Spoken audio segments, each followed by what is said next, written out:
आज आपण पाहणार आहोत अगदी बाहेर मिळतो तसा क्रीमी आणि चविष्ट आम्रखंड घरी कसा बनवायचा ते. चला तर मग रेसिपीला सुरुवात करूया. बनवण्यासाठी इथे मी चाळणीमध्ये एक कपडा ठेवला आहे, त्याच्यामध्ये दही ओतून घेऊया आणि हे दही घट्टसर बांधून घेऊया. 4 ते 5 तास आपल्याला असंच हे घट्ट बांधून ठेवायचं आहे. हे बघा 5 तास झालेले आहेत आणि आपला चक्का सुद्धा तयार झालेला आहे. चक्का कसा बनवायचा ह्याची रेसिपी मी ऑलरेडी टाकलेली आहे, तरी सुद्धा ह्याच्यामध्ये दाखवलेलं आहे. हे बघा आपला चक्का मस्त तयार झालेला आहे. हा चक्का आपण आता व्यवस्थित फेटून घेऊया, म्हणजे ह्याच्यामध्ये गाठी राहणार नाही. चक्का फेटून झालेला आहे आपला. आता आपण त्याच्यामध्ये 1 वाटी पिठी साखर घालूया. पिठी साखर घालून झाल्यानंतर पण आपण ते व्यवस्थित फेटून घ्यायचं.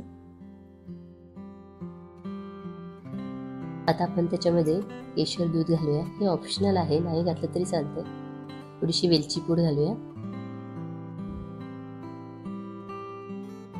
आणि हे सर्व व्यवस्थित मिक्स करून घेऊया. फ्लफी झालेलं आपलं श्रीखंड तयार झालेलं आहे. आता आपण त्याच्यामध्ये 1 वाटी आंबा पल्प घालूया. इथे हा आंबा पल्प मी आंब्याच्या फोडी करून त्याचा गर काढून मिक्सरमध्ये फक्त फिरवून घेतलेला आहे. हापूस आंबा घेतलेला आहे मी इथे. त्याच्यामध्ये अजिबात दूध किंवा पाणी काही घातलेलं नाही आहे. आता हे सर्व व्यवस्थित मिक्स करून घ्यायचं.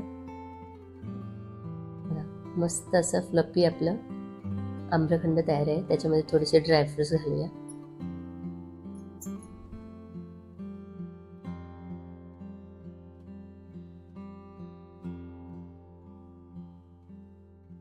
मस्त चविष्ट असं हे आम्रखंड तयार होतं.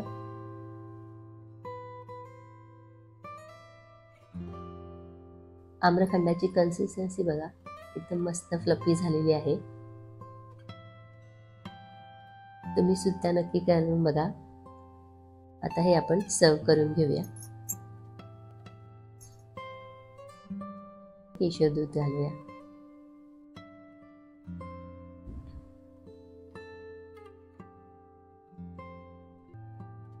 आणि थोडेसे ड्रायफ्रुट्स घालूया. टम्म फुगलेल्या पुरी बरोबर आम्रखंड खूप छान लागतं. तुम्ही सुद्धा नक्की करून बघा.